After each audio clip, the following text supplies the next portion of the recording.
Юманша стала. Отрывок из главы «Синий ветер Кослания».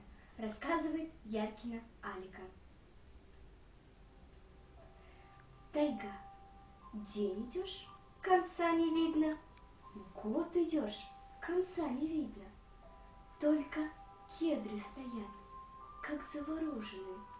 Жмутся к земле карликовые сосенки. Смотрят в небо лиственницы. Снег слепит глаза. Снег, снег, снег. И словно все здесь омертвело. Ничего живого нет и никогда не было. Стоят одни деревья, да над ними небо, да вечно сияет снег. И некого спросить, и не о чем вспомнить. Снег, снег, снег, так ли это? Нет, это только кажется. Вот стоит обыкновенная лиственница, запорошенная снегом лиственница. Можно проехать мимо и ничего не заметить. А если остановишься, пристально взглянешь на могучий стройный ствол, много узнаешь. Все это на дереве написано. И писали не лось рогатый, не медведь косматый и не злобная росомаха, а человек, убивший их.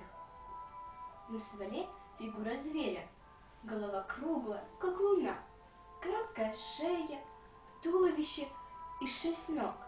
Это медведь.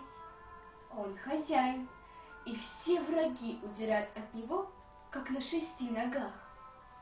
Над затеской 5 зарубок, значит, было 5 охотников. А внизу 7 косых зарубок, 7 собак было с ними. А разные метки, что стоят в центре, это колпос, знаки руки, личные подписи охотника. И можно прочитать, где убит лось, где росомаха, где было пиршество, а где постигло людей горе.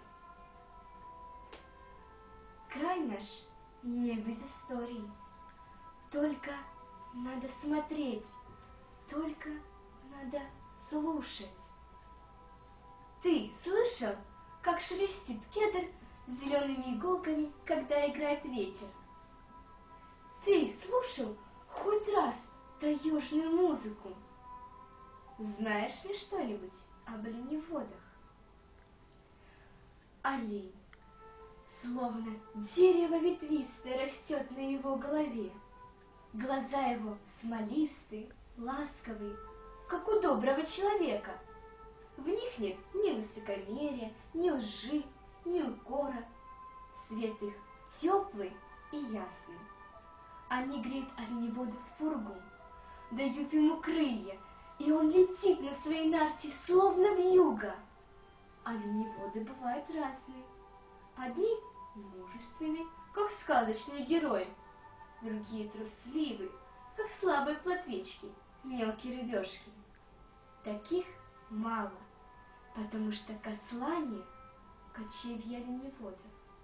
Дорога длинная, трудная,